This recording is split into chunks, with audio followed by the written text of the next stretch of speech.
നമസ്കാരം. നമ്മുടെ ഇടയിൽ ഭർത്താവിൻ്റെ മരണശേഷം ഭർത്താവിൻ്റെ ദുഃഖത്തിൽ ജീവിക്കുന്ന കുറേ സ്ത്രീകളെ നമുക്ക് കാണാൻ സാധിക്കും. ഭർത്താവിൻ്റെ മരണശേഷം ആ ദുഃഖത്തിൽ നിന്ന് മാറി മക്കളെ വളർത്തുവാൻ വേണ്ടി അഹോരാത്രം പണിപ്പെടുന്ന ധാരാളം സ്ത്രീകൾ, ബിസിനസ്സുകാരെയൊക്കെ നമ്മൾ ജീവിതത്തിൽ കണ്ടിട്ടുണ്ട്. ഭർത്താവിൻ്റെ മരണശേഷം ഭർത്താവ് ചെയ്തിരുന്ന തൊഴിലേറ്റെടുത്ത് ചെയ്യുന്ന ധാരാളം ആൾക്കാരെ കണ്ടിട്ടുണ്ട്.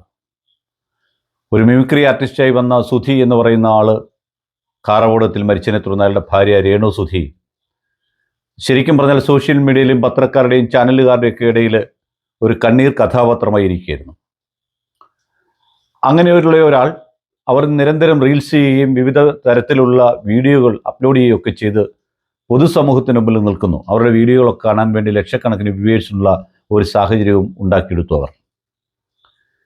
അവർ വീഡിയോകളിലൂടെ പറഞ്ഞ ചില കള്ളങ്ങൾ, അവരുടെ ജീവിതത്തിലോ അല്ലാതെ ഉണ്ടായ കള്ളങ്ങളെന്ന് മറ്റുള്ളവർ പറയുന്നതായ പല കാര്യങ്ങളും ചേർത്തുകൊണ്ട് ഒരു യൂട്യൂബറായ അതുൽ വ്ളോഗ്സിലെ ബ്ലോഗർ അവരുടെ നിശ്ചിതമായി വിമർശിച്ചുകൊണ്ട് ഒരു വീഡിയോ ചെയ്തു.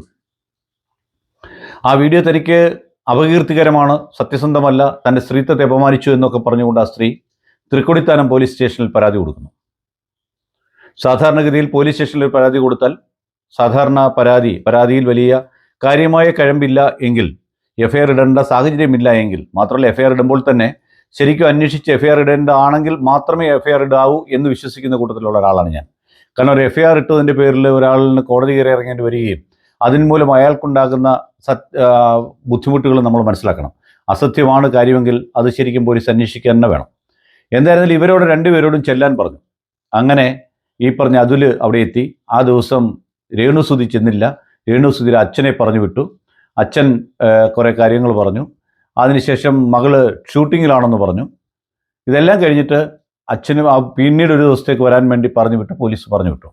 ഇന്ന് രേണുസുതി മാധ്യമങ്ങളെയൊക്കെ വിളിച്ച് വരുത്തിക്കൊണ്ട് ഈ പറഞ്ഞ തൃക്കൊടിത്താനം പോലീസ് സ്റ്റേഷന് മുമ്പിൽ ചെന്നു.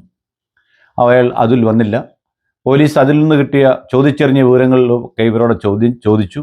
അപ്പോൾ അതിൽ വലിയ കഴമ്പില്ല എന്ന് കണ്ടുകൊണ്ട് കേസെടുക്കത്തക്ക രീതിയിലുള്ള കാര്യമല്ല, പരാതി സ്വീകരിച്ചില്ലെന്നാണ് അവർ പറയുന്നത്. പരാതി സ്വീകരിച്ചു, പക്ഷേ കേസെടുക്കത്തക്ക ഒരു കാര്യമല്ല എന്നതിൻ്റെ പേരിൽ അതിലേക്ക് മുൻപോട്ട് പോയില്ല.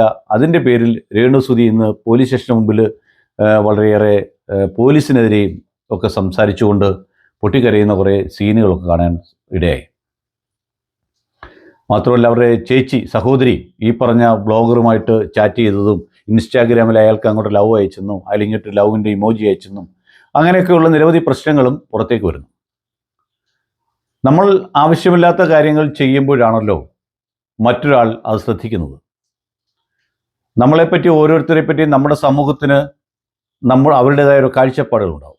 ആ കാഴ്ചപ്പാടുകളെല്ലാം തന്നെ അതുപോലെ തന്നെ മുന്നോട്ട് കൊണ്ടുപോകണം എന്നും നമുക്ക് പറയാൻ സാധിക്കില്ല. പക്ഷേ നമ്മുടെ നിത്യജീവിതത്തിൽ നിത്യമായി പൊതുജന സമക്ഷമുള്ള ചില കാര്യങ്ങൾ നമ്മൾ ഒളിപ്പിച്ചു വെച്ചിട്ട് മറ്റ് ചിലതിനെ സത്യമാണെന്ന് പറയാൻ പോകുമ്പോഴാണ് പല പ്രശ്നങ്ങളും ഉണ്ടാകുന്നത്. ഇൻസ്റ്റാഗ്രാം പേജിലൂടെയാണ് അദ്ദേഹത്തിൻ്റെ ഇവരുടെ ചേച്ചിയുമായി ഇയാൾ പരിചയപ്പെട്ടതെന്ന് പറയുന്നു. അവരെ ജീവിക്കാൻ അനുവദിക്കുന്നില്ല എന്നൊക്കെയാണ് പരാതിയിൽ പറഞ്ഞതായിട്ടാണ് അതിൽ നിന്ന് നമുക്ക് മനസ്സിലാക്കാൻ സാധിച്ചത്. അയാളുടെ ആവിഷ്കാര സ്വാതന്ത്ര്യമാണത്, അതിന്മേൽ പോലീസിന് കടന്നു കയറാൻ പറ്റില്ല എന്ന് പോലീസ് പറഞ്ഞതായിട്ടാണ് രേണുസുതി ഇന്ന് പുറത്ത് പറഞ്ഞിരിക്കുന്നത്. അതുകൊണ്ട് രേണുസുതി കോടതിയിലേക്ക് പോവുകയാണ്. അതുലിനെ ഒരു പാഠം പഠിപ്പിച്ച് അടങ്ങൂ എന്ന രീതിയിൽ മുമ്പോട്ട് വന്നിരിക്കുന്നു എന്നുള്ളതാണ് സത്യം. പല കാര്യങ്ങളും ഇപ്പോൾ സോഷ്യൽ മീഡിയയിലാണ് നടക്കുന്നത്. സോഷ്യൽ മീഡിയ യുഗത്തിൽ പല കാര്യങ്ങൾ ചെയ്യുമ്പോൾ നമ്മൾ നമ്മുടേതായ രീതിയിലുള്ള തെളിവുകളൊക്കെ ശേഖരിച്ച് വെച്ചിട്ടായിരിക്കും എല്ലാവരും ഇതൊക്കെ തന്നെ പറയുന്നത്. പല കാര്യങ്ങളും എടുത്തു പറഞ്ഞാൽ രാജ്യദ്രോഹ കുറ്റം വരെ ആകുന്ന സമയത്ത് അത് ചിലരൊക്കെ പറഞ്ഞാൽ മറ്റു ചിലർ എന്തൊക്കെ പറഞ്ഞാലും അതാവത്തില്ല എന്നുള്ളതും നമുക്കറിയാവുന്ന കാര്യമാണ്. എന്തായിരുന്നാലും രേണുസുതി എന്ന് പറയുന്ന സ്ത്രീ, അവർ ആർട്ടിസ്റ്റോ ആരോ ആയിക്കോട്ടെ, അവർ അല്പം കൂടി മിതമായ രീതിയിൽ കാര്യങ്ങളെ കാണേണ്ടത് അവരോടൊപ്പം വളർന്നു വരുന്ന കുഞ്ഞുങ്ങൾക്കും അവർക്കും ഭാവിയെ സുരക്ഷിതമാക്കുന്നതിനും എല്ലാ രീതിയിലുള്ള പൊതുജനത്തിന് സപ്പോർട്ട് കിട്ടുന്നതിനും അത് അനിവാര്യമാണെന്ന് അവർ അറിഞ്ഞ് പ്രവർത്തിക്കേണ്ടതാണ്. കാരണം ഞാൻ മനസ്സിലാക്കുന്നത് സമൂഹത്തിൻ്റെ നാനാഭാഗങ്ങളിലുള്ള പലരുടെയും സഹായം അവർക്ക് ലഭിച്ചുകൊണ്ടിരിക്കുകയാണ്. അപ്പോൾ നമ്മൾ ആ രീതിയിലുള്ള പ്രവർത്തനങ്ങളായിരിക്കണം നമ്മുടെ ഭാഗത്തുനിന്ന് ഉണ്ടാകേണ്ടത്. നമ്മളെ അപകീർത്തിപ്പെടുത്തുന്ന രീതിയിൽ ഒരാൾ ഒരു പ്രസ്താവന നടത്തിയാൽ, തെളിവുണ്ടെങ്കിൽ, അത് സത്യസന്ധമല്ല എങ്കിൽ നമുക്കതിനെതിരെ കേസ് കൊടുക്കുകയും വേണം, അതിനെതിരെ പോലീസ് കേസെടുക്കുകയും ചെയ്യും. തെളിവുകൾ ഇല്ലാത്ത ഒരു കേസിൽ പോലീസ് നടന്ന് തെളിവുകൾ ഉണ്ടാക്കി കോടതി കൊണ്ടു കൊടുത്താൽ പോലും കേസ് നിൽക്കില്ല എന്ന് പോലീസിനറിയാം. അങ്ങനെ ഒരു സാഹചര്യത്തിൽ അയാൾ തിരിച്ചിവർക്ക് മാനനഷ്ടത്തിന് കേസ് കൊടുത്താൽ എന്ത് സംഭവിക്കുമെന്ന് കൂടി വേണം അവർ ഓർക്കാൻ. എല്ലാ പരാതികളിലും കേസെടുക്കാനാണ് പോലീസ് ഇരിക്കുന്നതെങ്കിൽ നമ്മുടെ കേരളത്തിലെ ഒരു പോലീസ് സ്റ്റേഷനിലും ഇത്രയേറെ പോലീസ് പോരാ. ഒരു ദിവസം 10,000 1000 എഫ്ഐആർ തന്നെ രജിസ്റ്റർ ചെയ്യേണ്ട അവസ്ഥയുണ്ട്. അതാണ് യഥാർത്ഥ വസ്തുത.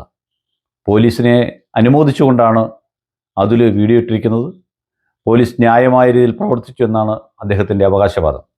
എന്തായിരുന്നാലും രേണുസുതി കോടതിയിലേക്ക് എന്നാണ് ഏറ്റവും അവസാനമായി അറിയാൻ സാധിച്ചിട്ടുള്ളത്. അതിനുവേണ്ട കാര്യങ്ങൾ ചെയ്തിട്ടുണ്ട് എന്നും പറയുന്നു. പോലീസ് കേസെടുത്തില്ലെങ്കിൽ ആ അപേക്ഷയൊക്കെ വെച്ചിട്ട് അവർക്ക് DYSPക്കും SP-ക്കും രജിസ്റ്റർ പോസ്റ്റിൽ പരാതി അയക്കാം. ഒരു 15 ദിവസത്തിൽ വീണ്ടും നടപടി ഉണ്ടായില്ലെങ്കിൽ തൊട്ടടുത്തുള്ള മജിസ്ട്രേറ്റ് കോടതിയിൽ പോയി പ്രൈവറ്റ് കംപ്ലയിൻറ്റ് കൊടുക്കാം. ആ കംപ്ലയിൻറ്റ് കിട്ടുന്ന മുറയ്ക്ക് തന്നെ പോലീസ് കേസെടുക്കും, എഫ്ഐആർ ഇടും, അന്വേഷണം ഉണ്ടാവും. ഇതൊക്കെയായിരിക്കാം ഇനി തുടർ ദിവസങ്ങളിൽ നടക്കാൻ പോകുന്നത്. ശരിക്കും പറഞ്ഞാൽ ഇഗ്നോർ ചെയ്യേണ്ട കാര്യങ്ങൾ ഇഗ്നോർ ചെയ്ത് മുമ്പോട്ട് പോകുന്നതാണ് നമ്മുടെ സുഗമമായ ജീവിതത്തിന് എപ്പോഴും നല്ലത്. നന്ദി, നമസ്കാരം.